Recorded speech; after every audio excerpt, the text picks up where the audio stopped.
Hi, this is Stephen from Just Got Played, and today I'm going to tell you about a two-player, abstract, perfect information strategy game, which, depending on where you grew up, is called Tic-Tac-Toe, Naughts and Crosses, or X's and O's. Where I grew up, this is called Tic-Tac-Toe, so that's the name I'll be using throughout the video. What I'm going to do now is tell you how the game is played and then give you some strategy tips.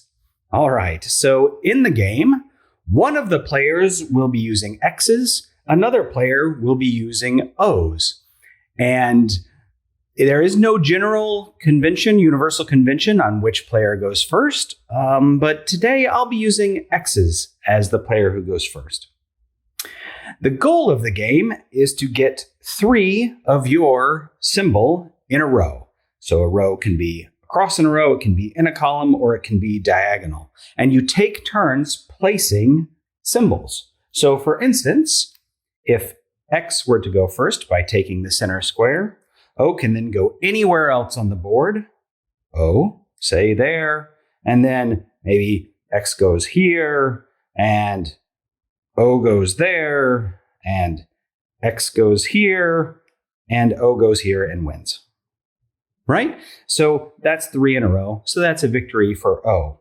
If the board fills up and nobody gets 3 in a row, then that is a tie game, sometimes referred to as a draw or a cat game. And that's everything you need to know how to play tic-tac-toe. Tic-tac-toe is, for a lot of people, the first game that they play. Why? Because you just need a piece of paper and a pencil or a pen, or a whiteboard and a marker, or a stick and some dirt, maybe some sand. You even could play this without a board at all, like some people play chess blind. Anyway, so if you want to know how to play tic-tac-toe well, let me give you some strategy tips. Play tic-tac-toe like a computer. So the first way to play tic-tac-toe well is to play like a computer. So I'm going to show you an algorithm, an 8-step algorithm from 1972 for a tic-tac-toe playing program. The first on the list is, believe it or not, if you can win, then you should do that. All right, step 1. Don't forget, if you can win, do that. All right. Step 2. I can't win on this board, so block your opponent from winning. So I can see that O is going to win here, and I can block that. Step 3 is to create what is called a fork. So what a fork does is, I'll play this here, and now I have the opportunity to win this way, and I have the opportunity to win this way. So no matter where my opponent puts their O, I'm going to win the game. And number 4 is, don't let your opponent create a fork.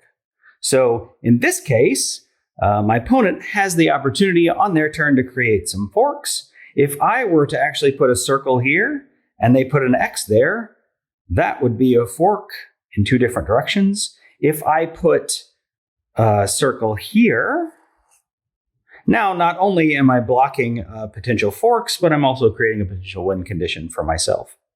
So again, step 4, block your opponent from creating a fork. Step 5 is simply to play in the center, given the opportunity.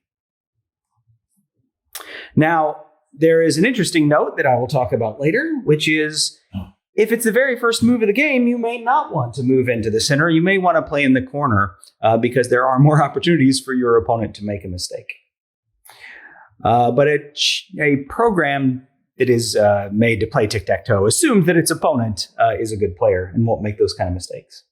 The 6th step is to play in the opposite corner of your opponent. So if your opponent is in a corner, play in an opposite corner. And then the 8th step is the 7th step is to play in a corner square, and the 8th step is to play in a middle square on any of the 4 sides. So if you play like that, you will never lose a game of tic-tac-toe, and you will be playing like a computer.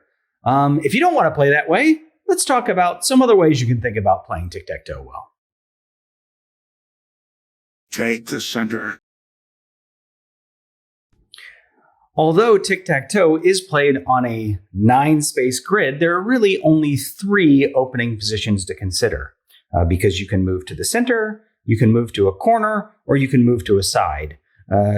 Doesn't really matter which corner you choose, they're all functionally the same, and the same with the sides, and that's why I say there's really only 3 places to go. The center with an X is one of the most popular places to go, and one of the reasons is because it's a lot harder for you to mess up. It gives you a lot more, gives you a lot of opportunities to win. In fact, if your opponent does not choose a corner, they have already lost the game. Because if they play next to you, then you can play such that you are going to force them into making bad decisions. And there you can see that's a fork, and I'm going to win the game. So right off the bat, if you play in the center and your opponent doesn't play in the corner, you've won the game.